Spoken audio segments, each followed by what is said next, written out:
বো ওয়েবস্টারের অভিষেক হয়েছে ৩১ বছর বয়সে। সূর্যকুমার যাদব জাতীয় দলে এসেছিলেন ৩০ বছর বয়সে। ডেভিড মালান ও সাইদ আজমলরাও ৩০-এর পরে এসে আন্তর্জাতিক ক্রিকেটে দাপট দেখিয়ে গেছেন। মাঝ বয়সে অনেকে নিজেদের ক্যারিয়ারের সেরা সময় কাটান, সেখানে এই ক্রিকেটাররা মাঝ বয়সে শুরু করেছেন। তবে অল্প কবছর খেলেও নিজ নিজ জায়গায় তারা সফল। দেরিতে এসেও সফল হওয়া কিছু ক্রিকেটারকে দেখে নিন। বো ওয়েবস্টারের মতো অলরাউন্ডারকে অস্ট্রেলিয়ার একাদশে জায়গা পেতে বছরের পর বছর কাটাতে হয়েছে। শেফিল্ড শিল্ডে একটানা খেলেছেন বিগ ব্যাশের টপ পারফরমারদের একজন হিসেবে, তাও যথাযথ মূল্যায়নটা তার হচ্ছিল না। অবশেষে ২০২৫ সালে মার্শ ও গ্রিনদের অনুপস্থিতিতে ওয়েবস্টারের কপাল খুলে যায়। এরপর বর্ডার গাভাস্কার ট্রফি থেকে অ্যাশেজেও তিনি দুর্দান্ত নৈপুণ্য দেখিয়েছেন। স্বল্প সুযোগে ব্যাট ও বল হাতে জ্বলে উঠেছেন। ওয়েবস্টার পেস ও স্পিন দুটোই করতে পারেন। সূর্যকুমার যাদব বর্তমানে টি-20 ক্রিকেটে একচ্ছত্র আধিপত্য দেখাচ্ছেন। বোলারদের নাভিশ্বাস তোলা সূর্যর আন্তর্জাতিক ক্যারিয়ারটাও কিন্তু অনেক দেরিতে শুরু হয়েছে। ২০২১ সালে ৩০ বছর বয়সে তিনি জাতীয় দলে সুযোগ পান। এর আগে দীর্ঘ প্রায় ১০ বছর আইপিএল এর মঞ্চে তিনি ছিলেন পরিচিত মুখ। প্রথমে কলকাতা, এরপর মুম্বাইয়ের হয়ে সেখানে রানের ফোয়ারা বইয়েছেন, জিতেছেন একের অধিক আইপিএল শিরোপা। তবে স্বপ্নের ভারতীয় জার্সিটা গায়ে জড়ানোর সুযোগ হচ্ছিল না। অবশেষে দীর্ঘ অপেক্ষার অবসান ঘটে ২০২১ সালে। জাতীয় দলে এসে সুযোগটা হেলায় হারানে সূর্য।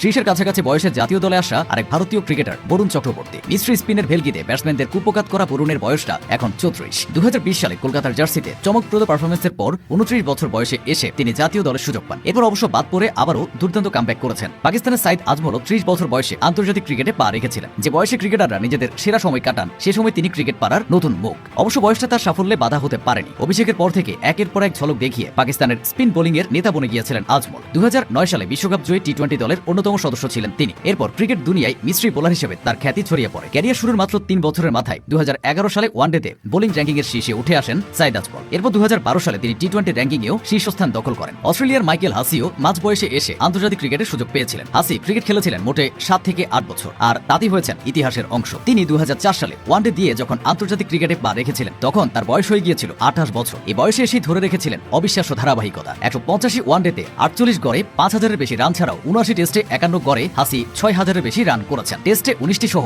আন্তর্জাতিক ক্রিকেটে তার মোট ২২টি সেঞ্চুরি আছে। তরুণ বয়সে সুযোগটা পেলে হাসির অর্জনগুলো হয়তো আরো ভারী হতো। অর্জনগুলো ভারী হতে পারত সাউথ আফ্রিকার রাশিফোর্ড ডার ডুসেনের। দুর্দান্ত এই ব্যাটারের আন্তর্জাতিক ক্যারিয়ার শুরু হয় ২৯ বছর বয়সে। ২০১৮ সালে টি-20 দিয়ে জাতীয় দলে তার অভিষেক ঘটে। এরপর থেকে নিয়মিত খেলে যাচ্ছেন। ওয়ানডেতে ডুসেনের ব্যাটিং গড় ৫০, আছে ৬টি সেঞ্চুরি। ডেভিড মালানের কথা তো বলাই হলো না। কয়েক বছর আগেও টি-20-র শীর্ষ এই ব্যাটার আন্তর্জাতিক ক্রিকেটে এসেছিলেন ৩০ বছর বয়সে। ২০১৬ সালে বরিশাল বুলসের হয়ে মালানের বিপিএল অভিষেক হয়েছিল, যে আসরটি বদলে দিয়েছিল তার ক্যারিয়ার। পরের বছরই জাতীয় দলে ডাক পান মালান। ২০১৭ সালের ২৫ জুন দক্ষিণ আফ্রিকার বিপক্ষে টি-20 ম্যাচের মধ্য দিয়ে আন্তর্জাতিক ক্রিকেটে অভিষেক হয় তার। অভিষেক ম্যাচে করেছিলেন বাজিমাত। এরপর যতদিন আন্তর্জাতিক ক্রিকেটে ছিলেন দুর্দান্ত পারফর্ম করে গেছেন। এসব ক্রিকেটাররা দেখিয়েছেন দেরিতে ফোটা ফুলরাও চাইলে সুভাষ ছড়াতে পারে। হাসি মামলা। ভদ্রলোকের খেলা ক্রিকেটে তিনি ছিলেন এক নিপাট ভদ্রলোক। আদর্শ মুসলিম হিসেবেও তার আলাদা খ্যাতি আছে। হাসি মামলা এমন একজন মানুষ যাকে দেখে অন্য ধর্মের ক্রিকেটাররাও অনুপ্রাণিত হতো। তিনি জরিমানা দিতেন, কিন্তু এরপরও নিজের জার্সিতে কোম্পানির লোগো লাগাতে দিতেন না। নান্দনিক সব কাভার ড্রাইভে দর্শকদের যেমন মনোমুগ্ধকর করে রাখতেন, তেমনি সকল বিতর্ককেও এড়িয়ে চলতেন।